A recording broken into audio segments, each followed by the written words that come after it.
So we mentioned before, it's just not right to drive past a herd of elephants. We bumped into this beautiful little group drinking down by a waterhole in the Londolozi river. It's a dry riverbed, but there's still a lot of subterranean water that flows here, which is why the big trees could do so well. They can still access the water with their deep roots. But elephants are quite picky when it comes to drinking. A lot of animals are. The herd's just moving off, so let's just have a look at something here quickly. So they've all moved off and they're feeding up on the bank there. Although there's this beautiful pool, which looks like a lovely place to drink, they wanted no part of that and they drank here. So you can see this is a little hole in the sand that the elephants have dug, and if we look closely there's some nice filtered water down there. So the sand acts like a natural filter and it takes out all the muck and gubbins that they would get in this surface water, because over the season this is going to build up dung, droppings, dirt, leaves, whatever, and it's not very nice to drink. This water we could probably drink because the sand cleans it all up. And yeah, elephants being fussy, they much prefer that. So even if there's a nice big water hole, you'll find the riverbed littered with these little holes that elephants have dug. And then baboons come and drink from them, monkeys, other creatures also benefit.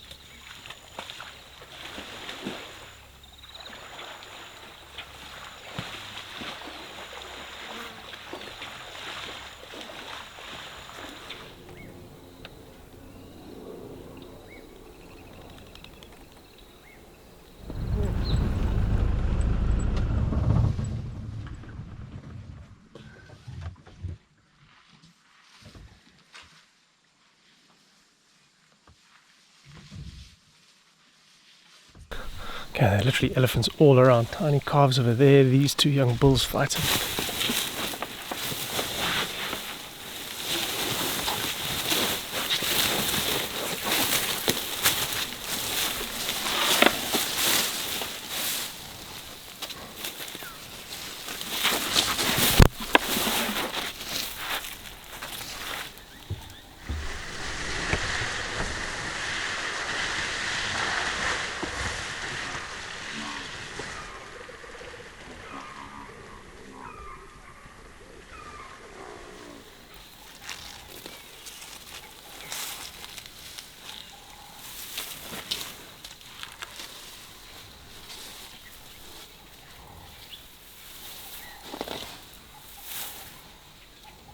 It's very special, but we got to track these lions before the sun goes.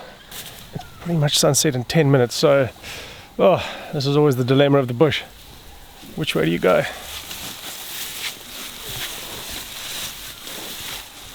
We're gonna have a crack at the lions. Looks like Nkahuma pried from the tracks, and we haven't seen them for a while, so let's leave the eddies, carry on for the lions.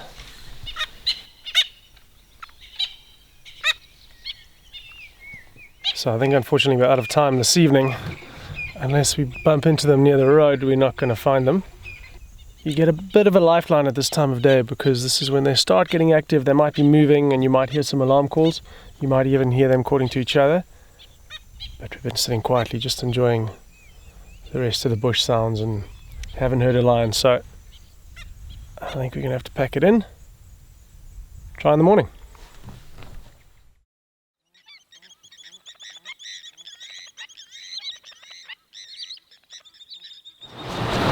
Okay, this afternoon we've come out to the causeway, which is our main crossing point over the Sand River, with a very specific goal in mind. We're trying to get photographs of a half-collared kingfisher. Very rare species of kingfisher. We only see once every couple of years if we're lucky, but there's one that's been seen in the sandbank in the distance there that we think is nesting. So we're going to stake it out for the afternoon and see if we can get it going into its nest. Okay, so this is the bank. Oh, big crocodiles going into the water there.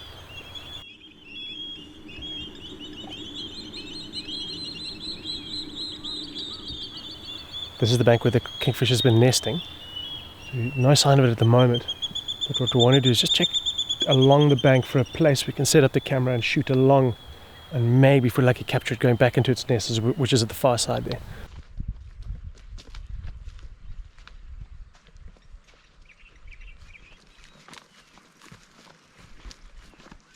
Okay, so basic setup. The nest is just around the corner here. You're going to be on the blanket here, waiting, concealed just over the bank. its head sticking up there is probably the biggest crocodile in the Sand River, and this bank looks fairly precarious because of floods, so if it collapses we might be tickets. Croc's gone under, he's going downstream, so yeah, this is a fairly nerve-wracking wait.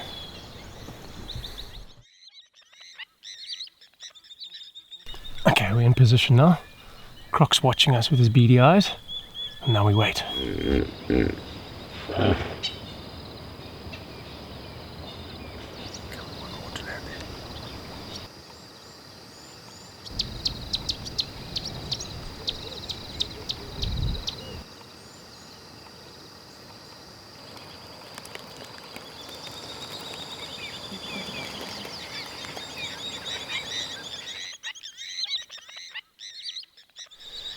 Well, great view of some white-tailed swallows and a pied wagtail.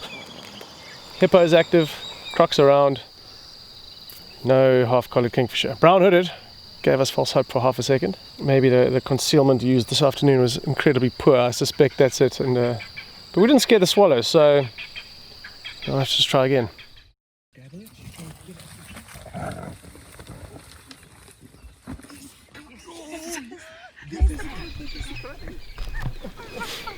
Right, yesterday the Piccadilly female was found hoisting, well, just in time. She managed to hoist a kill just as a hyena got in there. Check this amazing footage we're going to put up now.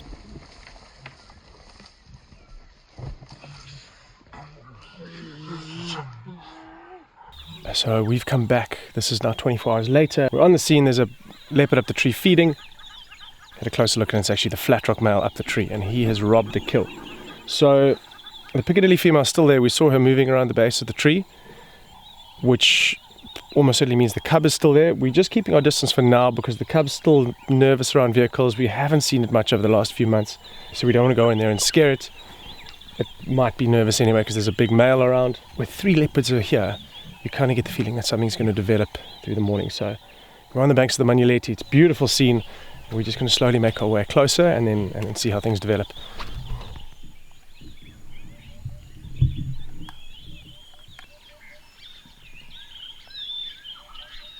Okay, at the moment we can't really see the Piccadilly female. We've got a brief glimpse of her just down the bank here.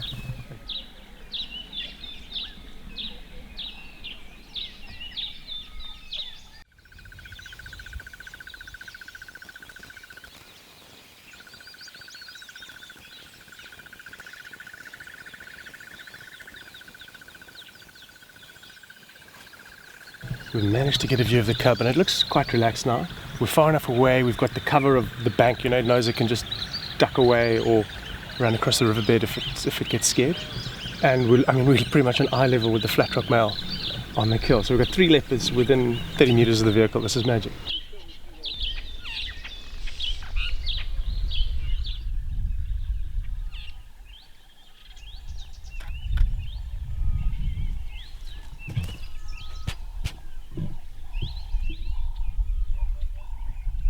This sighting's so amazing, but it's frustrating at the same time because we know the cub's just down there. We're getting these occasional glimpses of it jumping up on a tree in the distance, and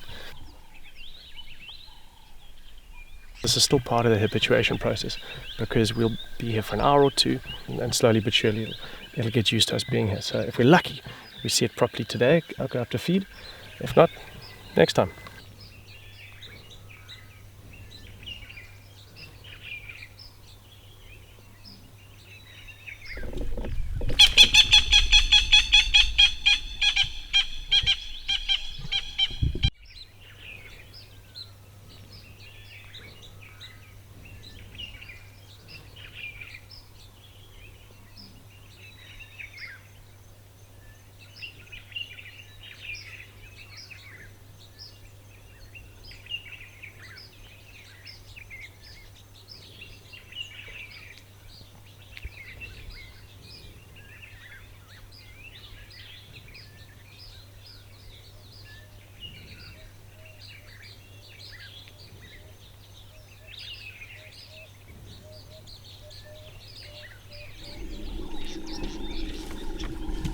We anticipated the female running off, but we didn't see anything, and now we can still hear her pretty much in the same spot.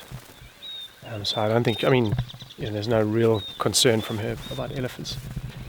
she'll just move off to a safe distance, and they're not going to follow her up. They're not as concerned about leopards as they are about lions, and there are no small calves in that little herd, so no real drama, but amazing to have a leopard in the tree with elephants coming beneath.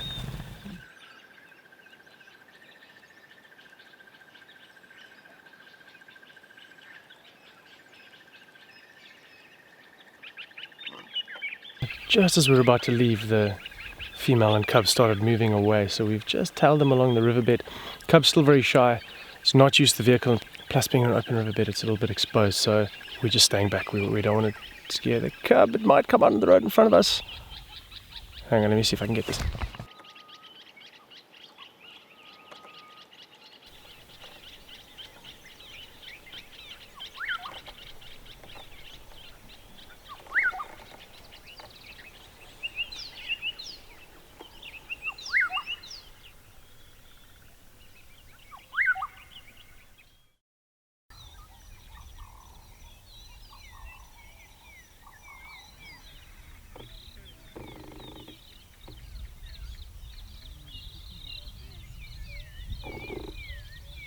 Right, as trees go in which to see a leopard, you can't really beat this one.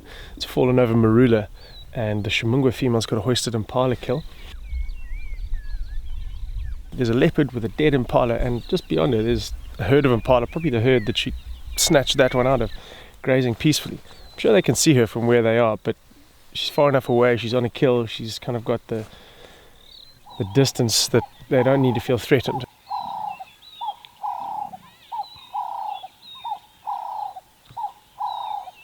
Seeing her come down is going to be the ultimate goal of the sighting here. I think she's probably going to come down because it doesn't look like the most comfortable position.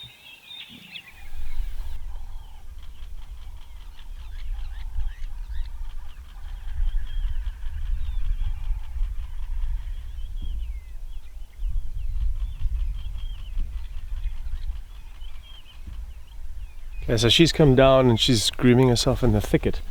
I don't think we're going to see too much here for now, but I mean this is the most spectacular treat to see a leopard in. So exposed, so open, so photographically it's an absolute dream, but for her the issue is, because it's great for us, it means other predators can see the kill too. So if a male leopard happens along, he would waste no time in trying to steal the kill from her, and he'd almost certainly succeed because males are a lot bigger than females, and females do lose a proportion of their kills to males. So we'll come back this afternoon to check on her, see if anything's changed around here. For now I think she's probably just going to snooze in these bushes, so we're not going to see too much more. Great start to the morning.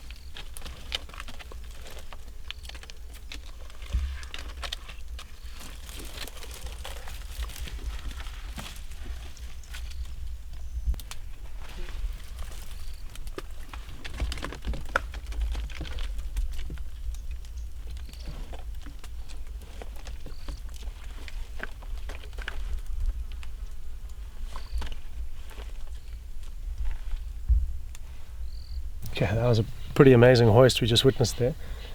She's clearly done feeding for a while. She just made sure the kill was safe.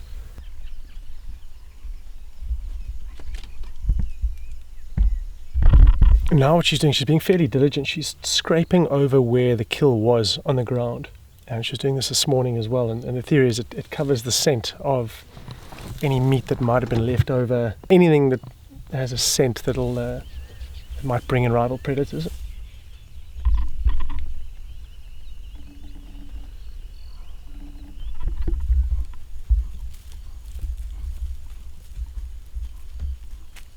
So she's quite smart there. She's hoisted well before sunset. We've still got a couple of hours of light, and usually it's around nightfall that leopards will think of hoisting, but given that it's a very cool day, it's far more likely that the predators will be active a little bit earlier. In fact, on our way here at only about not even 4 o'clock we saw a hyena walking around. So I think most likely she brought the kill down sometime during the day just because it would have been a little bit more comfortable to feed on the ground.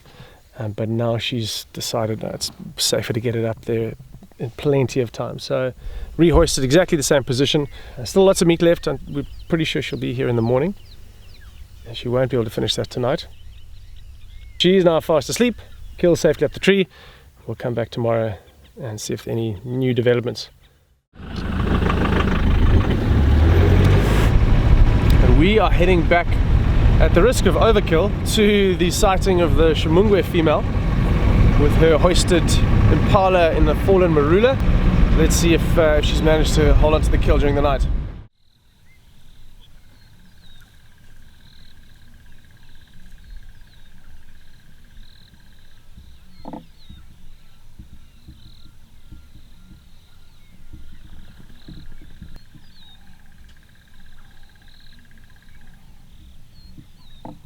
Now the hyena's lying just down here, but it doesn't pose any danger to her really. It's only interested in the kill. So if she comes down, she might just snarl it or hiss, but the hyena's not going to be interested in her. It's only interested in the meat. So if she's feeding, the hyena will, it'll be looking and waiting below, maybe for some scraps to fall down, or if she drops the carcass. But while she's not feeding and when she's down from the tree, the hyena's not really bothered by her at all. It's just got to wait for its opportunity for something to fall.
Yeah, that was yet another amazing incident of having the wrong lens for the moment. Kill dropped, leopard nearly fell out of the tree. She was clinging underneath there like a scene from Cliffhanger. And now the hyena's stolen the kill. And of course, 300mm slow-mo, you see nothing. Oh, I'm smiling, but I'm crying inside.